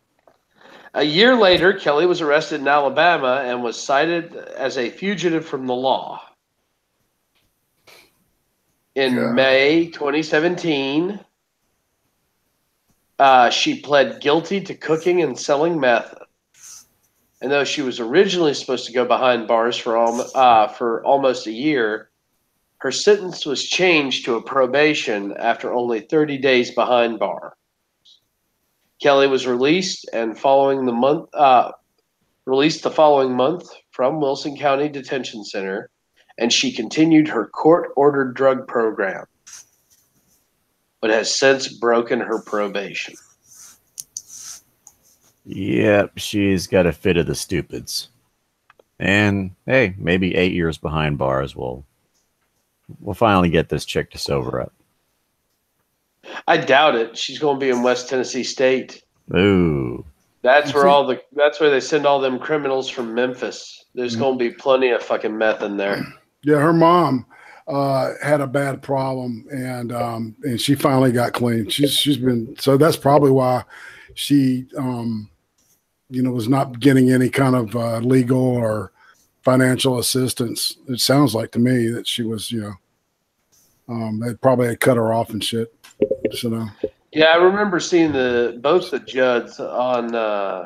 That's what Al-Anon tells you. On TV way back in the day, hearing them called the Soap Sisters and watching them on Hee Haw. Yep. Yeah, there's some people just can't help but fund their way sprinting into a brick wall at full speed. I can't remember what happened to Ashley, Winona's sister. Do you remember, Irate? Which one?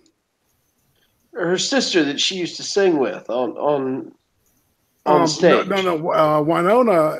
It was Winona and her daughter. It was Winona's the daughter, and I can't remember the mom's name.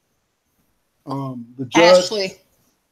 No, Ashley. It's Naomi and Naomi and Winona are the singers. Okay. Ashley was the Mother actress. and daughter. Yeah. Oh yeah, Ashley was the actress. Yeah.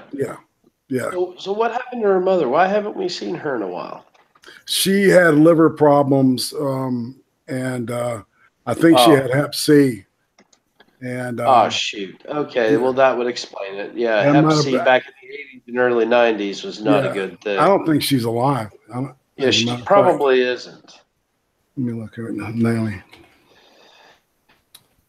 72 years old, still alive. All right, she is. Thank God.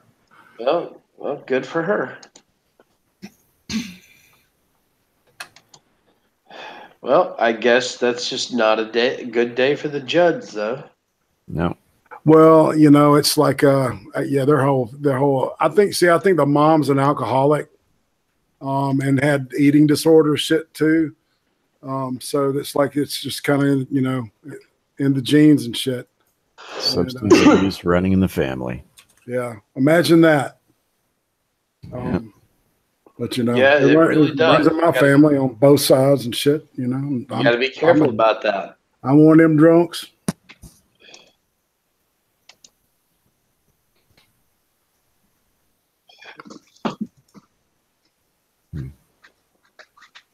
Yeah, you got to be careful when you've got addiction running deep. You can't let it get a hold of you. Yeah. I had 13 years, and then I went out for 4 years drinking, and then I've got going on 13 on the other side of that. So, so heading back to where I was. So I guess in the past, 27 years, I've been sober, 26 of them? That's good, man. something like that. So, yeah, I'm grateful, man. The shit would have killed me a long time ago. It fucked my hips up. Oh, I can believe it. Yeah, Yeah. it'll cause bone loss and all sorts of stuff if you're. Yeah.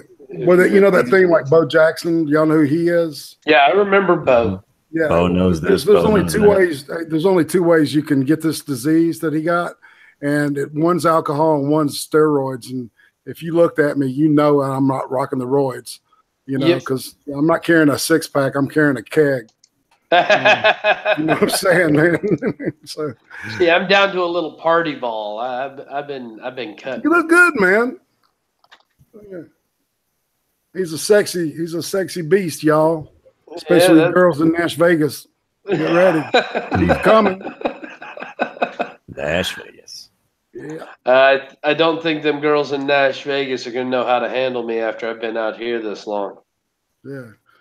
Just you know, if you park at any fucking apothecary parking lots or anything, make sure that the sacks don't have any fucking don't have any Coleman receipts. don't have any Coleman fuel receipts. That was crazy, wasn't it? That's crazy. I don't know. Man. Like I said, that's a real loose interpretation of the law, but I'm, realistically, who goes to the store and buys Sudafed and Coleman camp fuel? Yeah. I mean, let's be real. Who does? I go to the store all the time and buy weird shit. Shoot, I've got potassium bimethysulfate sitting here right next to me because I'm gonna have to go put some in some mead here in an hour. Cool. But even I don't go and buy Coleman camp fuel and sinus medication together. There's a lot of weird shit you can do with cold medicines. I would do that just to screw with people.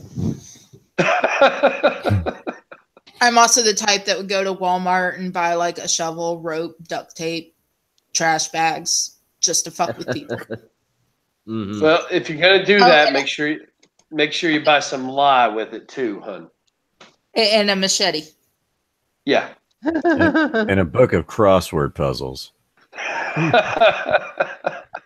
I would get myself a coloring book and some crayons. That's funny. Well, guys, it is getting late. Do we want to go ahead and start the shilling out here? Sure. Well, okay. Tara, let's start with you. I'm Tara Sin. You can find me on pretty much any social media. I also have a YouTube page, so please go and subscribe. Only thing I'm really shilling right now is, I need a new sewing machine. I am $125 away from it. So if people could please donate, my information is in the description, and I'm about to post it one more time in the chat. So please go donate. It doesn't matter if you're only going to donate like $1. I had an Australian donate $1. Yeah. So, well, in the same breath you proposed to me. So you made another 50. That's awesome, man. Yep. Sweet. Someone donated 50. I'm still waiting on cryptics, but yeah, I'm closer to my goal. Oh, because of the PayPal thing, the 30 days. Yeah. Yeah, you gotta wait 30 days. They gotta make sure that, I don't know, information is correct or something like that. I think is what it is, or identity fraud. It's digital electronic digital electronic cash transfers or some shit like that. There's these weird laws where they have to keep it like at least 3 days with 72 hours, right? To verify that it's a legitimate cash transfer. Exactly. So, and if you're new with PayPal, I think it is for the first 30 or 90 days, you have to wait a certain amount of time till you can get the money. It's fucked up, but it's it ends up being okay once it's over. I see. Jeez. Interesting. All right. And 6, go ahead and you give us some shill out there. Oh, my cat was wanting to shill, but anyhow. Okay, well, what's the cat got to shill? Now the cat has got to shill that she wants more cat treats, so I guess I'll go ahead and shill here. I'm gonna try to line up somebody for an interview tomorrow. Maybe I'll see what happens. We'll see what goes on there. Anyhow, even if there is no interview, then you can still catch me on the Next 6 Minutes channel. You must spell out the word 6 if you want to find it, because if you don't, you won't. I'll also run the Next Live Streams channel. That's my primary live streams channel. You will see me this Thursday at 10 p.m. Eastern on my Chaos 120 show. I will be getting home early enough to do that as far as work is concerned. Let's see. That's about all I have right now. Next month, I will be trying to do my 150th subscriber celebration stream. I'll have some special guests, and we'll try to rock as hard as we possibly can. And I guess that's about all I have right now. All right, 6. Thank you. And Burnside? Hey everybody, I'm the Burnside Film Project, otherwise known as Voice of Burnside, for those of you who are on Discord. When work isn't trying to murder me with its egregious stupidity and what have you, because you gotta love the dead bodies in the city that makes them, you know? You can find me on YouTube, BitChute, Twitter, Gab.ai, and still waiting on that stupid computer. When I get that motherfucker back and I get all my motherfucking shit back on there, I'm going to motherfucking finish that Imperium of Mankind flag, because I haven't forgotten about everybody. I know they're asking me to get shit done, but Reckless Flaggertree will continue on Redbubble. And unless I literally went up sleeping all day, we'll get the next Chronicle of Backline up and hopefully start working on Chronicle 6 within the next few days. So the old man's been beating me with a stick for that, and so is apparently the rest of Kakistan, apparently. Speaking of Kakistan, shoot, was Foster here?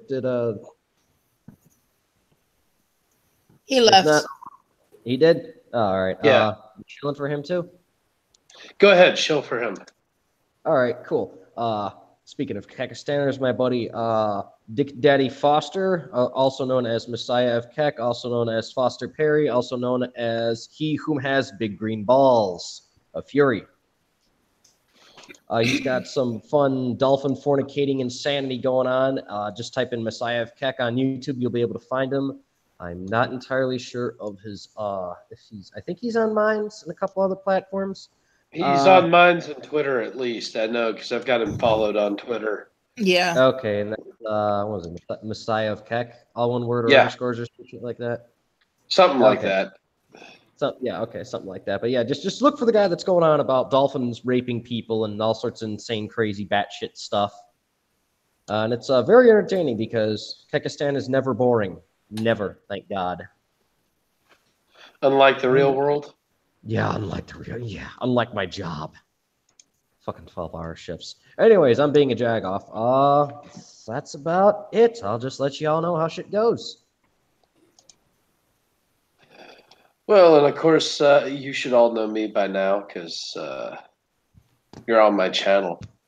Irate, you got anything you're going to show tonight? Yeah, Thursday I've got the Hot Takes True Crime with Big Fat Brian, and we're covering Evil Genius. It's about the eerie. Do you remember when there was a bank robbery by this pizza delivery guy? And he had a bomb strapped around his neck, and the bomb went off and shit. It's the entire story about it's the whole story of that incident and what happened and what was behind it. It is so fucked up. You will literally be riveted, but I'm not going to tell you what I think of it until Thursday. But yeah. And Friday night, of course, Cream Stream with Tanuki and Drinks with Friends on Saturday, as usual. And that's it. All right. Well, I want to thank you all again for joining us tonight. Don't forget that we will have another stream tomorrow night at the same time. This one will be on Weibo's channel. Tomorrow, no, me, because Burnside doesn't have his computer back yet. Mittwoch. Okay, so it's going to be Tara Sen tomorrow night, and she's going to be hosting us and hopefully getting a few more donations for her sewing machine fund. Yep, just 125 away.